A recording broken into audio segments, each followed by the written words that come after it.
Why did it have to be you? Mother's cold voice pierced the silence of the living room, her icy gaze fixed on my abdomen. I froze, speechless. My name is Maran, a 25-year-old housewife.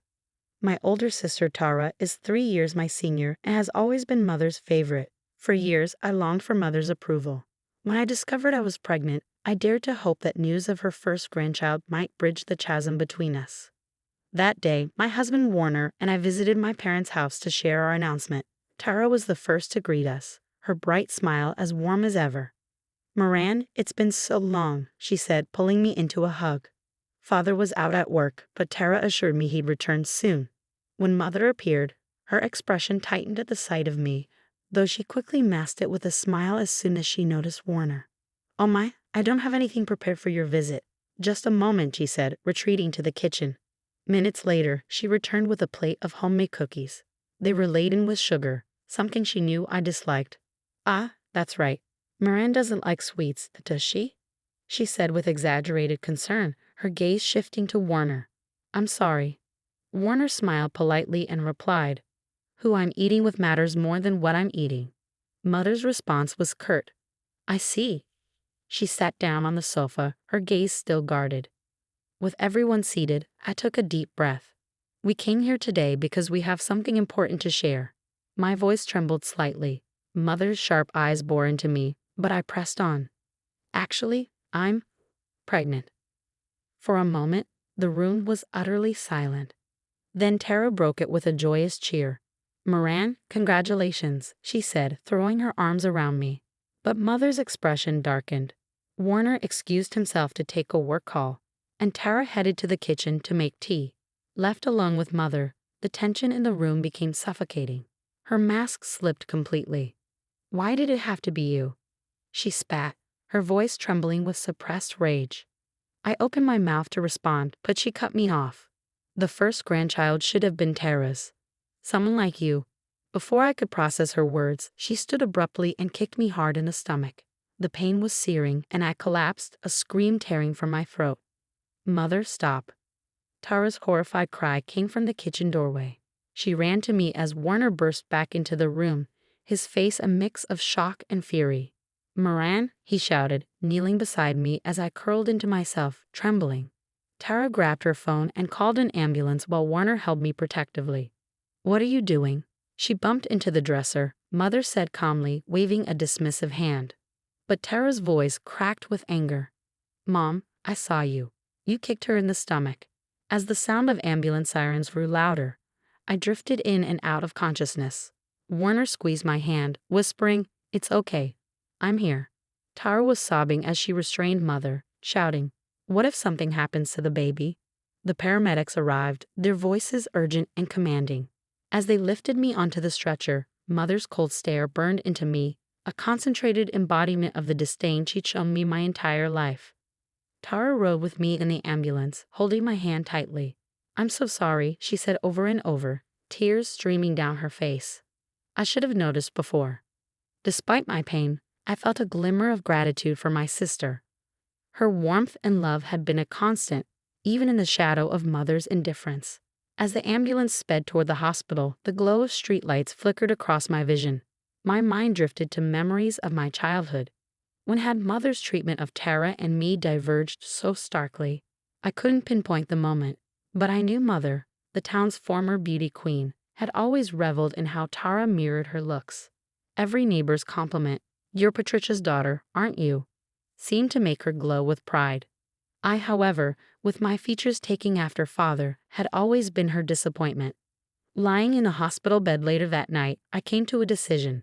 It was time to end this toxic relationship with Mother, for my sake and for my child's. I still vividly remember one Christmas morning when I was 8 and Tara was 11. The tree was adorned with shimmering lights, and beautifully wrapped presents were stacked beneath it. Tara opened her gift first, a trendy, brand-name dress. Mother beamed with pride. "It's perfect for Tara. She is my daughter, after all," she said, her voice dripping with affection. When my turn came, I eagerly tore the wrapping off my box. Inside, I found a pair of simple jeans and a t-shirt, likely purchased on sale at Walmart. "These suit you better, Maran," Mother remarked casually. My young self didn't know how to respond. I just nodded, swallowing the lump forming in my throat. It wasn't just about the clothes. Even at mealtimes, the differences were glaring. Mother would heap extra portions onto Tara's plate, urging her, "You can eat more, can't you?" and offering her homemade desserts. Meanwhile, she'd ration my servings, saying, "Maran, if you want to maintain that figure, that's enough, don't you think?" As we grew older, the gap between us widened. Tara blossomed into a popular, confident teenager and became captain of the cheerleading squad. Mother attended every one of her weekend games, snapping endless pictures with pride. I, on the other hand, joined the track team. Despite my strong performance and good times, Mother never once came to watch. "I'm busy," was her perpetual excuse. Father came occasionally, patting my head with a simple, "You did well." But he was preoccupied with work and seemed oblivious to the complexities of our family dynamic. In high school, I began to realize my situation wasn't normal. The turning point came during a conversation with my best friend, Serena. "Maran, your mother is just too cruel," she said one day. I blinked, startled. "What do you mean?" "She buys designer clothes for Tara, but," Serena hesitated, her voice trailing off, "my mom would never treat her kids differently like that." Her words opened my eyes. For the first time, I saw my family through a lens I had avoided, and the truth was painful. Yet Tara remained unaware of the disparity. She genuinely believed I preferred simpler clothes. "Maran, you have such a good figure. You look good in anything," Tara would often say with a smile. Sometimes she even offered to lend me her clothes, but they rarely fit. Mother's treatment worsened when no one else was around. Along with her, her words turned sharp and cutting. "To think I had to give birth to a child like you. Tara would have been enough. Why can't you be more like her?" Her accusations tore at my self-worth, but I learned to hold back my tears, knowing that showing pain only fueled her cruelty. My friends noticed the toll it took on me. On my 16th birthday, Serena and a few others threw me a surprise party. Mother gave me nothing that year, but the small makeup set my friends gifted me remains one of my most treasured possessions. It was around that time that I decided to leave home. I was determined to build a life of my own after high school. Mother's parting words were a sneer. "With just a high school diploma, you'll never amount to anything." But her scorn only steeled my resolve. Meanwhile, Tara went to college, with Mother proudly dipping into the family savings to cover her tuition. "It's worth it for Tara," she said, as if justifying the sacrifice. No such funds had ever been set aside for me. But strangely, the injustice made me stronger. I focused on maintaining excellent grades while working part-time at a local diner. With each paycheck, I built my savings and mapped out a plan for the future. Lying in my hospital bed now, those memories flood back to me like scenes from a movie. The steady beep of the monitor reminds me I'm safe. The doctor assured me my little one is unharmed. I'm no longer that helpless girl. I vowed that day, as I lay staring at the evening sky, that I would never treat my child the way Mother treated me. On my second morning in the hospital, Warner arrived early. When I asked, "Is work okay?" he smiled warmly and replied, "You're more important." I met Warner 3 years after graduating high school. Right after leaving home, Mother had sneered, "You'll be back soon enough." But I never returned. Tara, busy with her college life, seemed indifferent to my departure. Starting out was tough. I continued working at the diner while applying for clerical positions at major supermarket chains. Every time I mentioned my lack of a college degree, interviewers' faces clouded with doubt. I lost count of how many rejections I faced, more than 30. The turning point came during an interview for a customer service position at an IT company. The HR manager said, "We value your experience and motivation more than your education." Those words changed my life. I landed my first office job at a modest IT company where I met Warner, a systems engineer. Our first interaction was over a jammed printer. "You're always here early and staying late," Warner observed one day, his tone warm and curious. I answered honestly, "I want to learn as much as I can." For someone with just a high school diploma, this job is a rare opportunity. From that day on, Warner often stopped by my desk. We chatted over coffee during breaks and eventually began spending weekends together. As we grew closer, I found the courage to share my struggles. My fraught relationship with Mother, the favoritism toward Tara, and Father's quiet indifference. I feared opening up would drive him away, But Warner was different. "No one has the right to deny your worth," he said, holding me tightly. For the first time, I felt safe enough to let my tears fall freely. Warner proposed during the winter of my second year at the company. After the office Christmas party, we strolled through streets adorned with glowing lights. He suddenly knelt on one knee, offering a simple but heartfelt, "Will you marry me?" I said yes without hesitation. 2 years had passed since I'd left home when I returned to announce our engagement. Mother's reaction was predictably cold at first. "No decent man would marry a woman with just a high school education," she scoffed. But when she learned Warner was a systems engineer, her demeanor shifted dramatically. "Oh my, an engineer," she exclaimed, her sudden warmth disingenuous. While her change in attitude made me uncomfortable, Warner handled her superficial behavior with grace, responding with calm sincerity. Tara, on the other hand, was genuinely thrilled.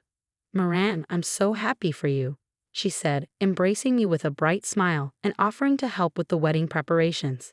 Even father, typically distant, offered his rare approval, saying he's a good young man. Our wedding was small but heartfelt. Mother wore a smile for appearances but couldn't resist whispering in my ear at the reception, "I don't think this will last." Her words no longer had the power to hurt me. My new life was a revelation. Warner's parents welcomed me with open arms, treating me like their own daughter. My mother-in-law gently guided me through the early days of marriage. "Your cooking is delicious," she'd say, her praise genuine and kind. At work, I continued to thrive. My experience in customer service led to a new role training employees, proving that my high school diploma wasn't a limitation anymore. A year after we married, I discovered I was pregnant. Warner's joy was immediate. He leaped to his feet, exclaiming, "This is amazing," and eagerly shared the news with his parents. They were overjoyed, showering us with baby catalogs and advice.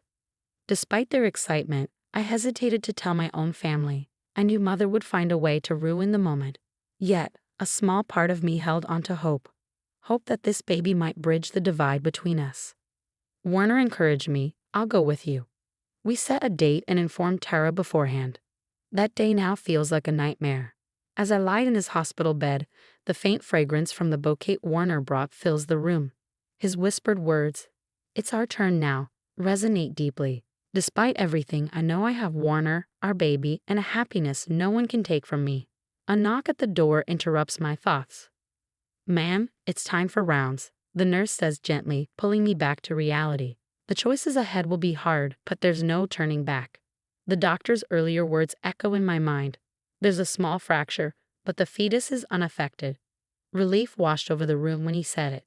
Tara squeezed my hand and Warner nodded, his face solemn but calm. Our relief was short-lived. The door opened and Father entered, followed by Mother.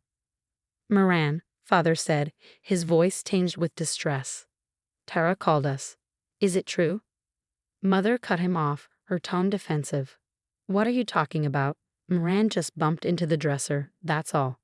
Tara stood up, her voice trembling with anger. "That's enough, Mom. I saw it. I saw you kick Maran in the stomach."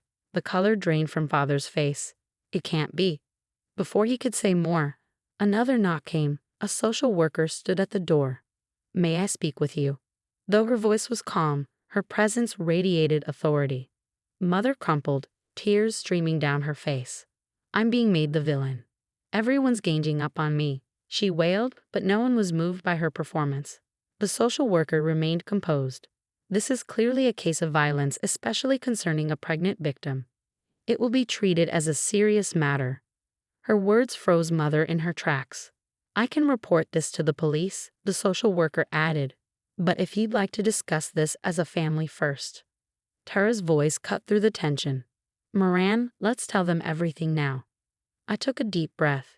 "Yes," I said quietly. "There's no need to hide anymore." It was time to confront the years of mistreatment I had endured from Mother. The weight of 25 years pressed heavily on my chest, but I began speaking. "Dad," I said, my voice trembling, "I've been enduring this all along." Piece by piece, I laid it all out, the favoritism, the cruel words, the way Mother would shower Tara with affection while treating me like an afterthought, her demeanor shifting entirely when no one else was around. Maran, father's voice broke as he spoke, trembling with regret. Why didn't you tell me before? I couldn't. I wiped away the tears spilling down my cheeks. She always acted like a good mother in front of you and Tara. I thought no one would believe me. Tara, sitting nearby, covered her face with her hands. I'm so sorry, Maran, she sobbed. I never noticed. Before I could respond, Mother abruptly stood, her voice sharp and defensive. Is it my fault? She spat. She was ugly and useless. Tara was beautiful, talented, just like me. Her tirade was cut short by Father, whose voice, usually so soft, thundered through the room. Enough, he said firmly. You're unfit to be a mother. I won't let you hurt Maran anymore. The social worker present spoke up calmly. In this situation, I recommend a restraining order and counseling. Mother's face twisted in anger. Suddenly, she lunged toward my bed, screaming, You ungrateful child. After everything I did for you. But Warner and Father were quicker. They restrained her as nurses rushed in, restoring order to the chaos. That evening, Father made his decision clear. I'm filing for divorce, he announced, his voice steady but filled with sorrow. Maran, I'm so sorry. I should have seen this. The police began investigating and a restraining order was issued. Mother moved in with relatives but continued sending bitter messages. I'll never forgive you, one said. You ruined my life. Tara, however, became my greatest ally. She visited my hospital room daily, vowing to support me. This time, she said, her voice resolute, I'll be there for you. Warner's parents were equally loving. My mother-in-law brought homemade soup every visit, her warm words filling the gaps left by my own mother. You're a precious daughter, she said. On the day of my discharge, my doctor gently placed a hand on my belly. The baby is healthy, he'd assured me. They'll grow up strong. Warner pushed my wheelchair outside, with Tara and Father walking beside us. The soft spring sunlight bathed us, and for the first time, I felt the warmth of true family. Before helping me into the car, Father hugged me tightly. From now on, he said, his voice heavy with emotion. Let's live as true parent and child. I nodded, tears streaming down my face. The long winter of my life was over. A new season had begun. In the delivery room, the doctor's voice echoed. Maran, one more push. With every ounce of strength, I bore down, the sound of Warner's steady encouragement in my ear. You've got this. Tara, crying softly, rubbed my back. Then, a strong, healthy cry filled the room. It's a girl, the nurse announced, holding up the tiny bundle. As the nurse handed her to me, I stared at her red face and tiny clenched fists, tears blurring my vision. Nikki, I whispered, the name Warner, and I had chosen. Father was the first to see her in the waiting room. Tears welled in his eyes as he said, She looks just like you did when you were born. 3 months have passed since that day. Mother's last contact was a voicemail filled with resentment. I'll never forgive you. You've taken everything from me. I later heard she moved out of state. Sometimes late at night, I think about her, not with anger, but with sadness. She's a woman who lost her way, who lost the ability to love. Maran, Tara's voice pulled me from my thoughts. I think Nikki's awake. It's feeding time. Tara brought Nikki to me. She moved into an apartment nearby and visits almost daily, her gentle smile a source of comfort. Nikki has your eyes, she said, gazing down at the baby. Nikki's brown eyes reflected mine, but her radiant smile was all Warner. Father recently retired early to spend time with Nikki. I want to watch my granddaughter grow up, he explained. Every weekend he visits, holding her for hours. One day, he spoke to me with uncharacteristic seriousness. Maran, he said, you've done so well. You've become a wonderful mother. His words were a balm for wounds I carried for decades. Parenting isn't easy. Sleepless nights, constant worries, and endless adjustments fill our days. But I'm surrounded by love. Tara is my rock, always offering help. Warner's parents treat Nikki like their own grandchild, knitting her clothes and showering her with love.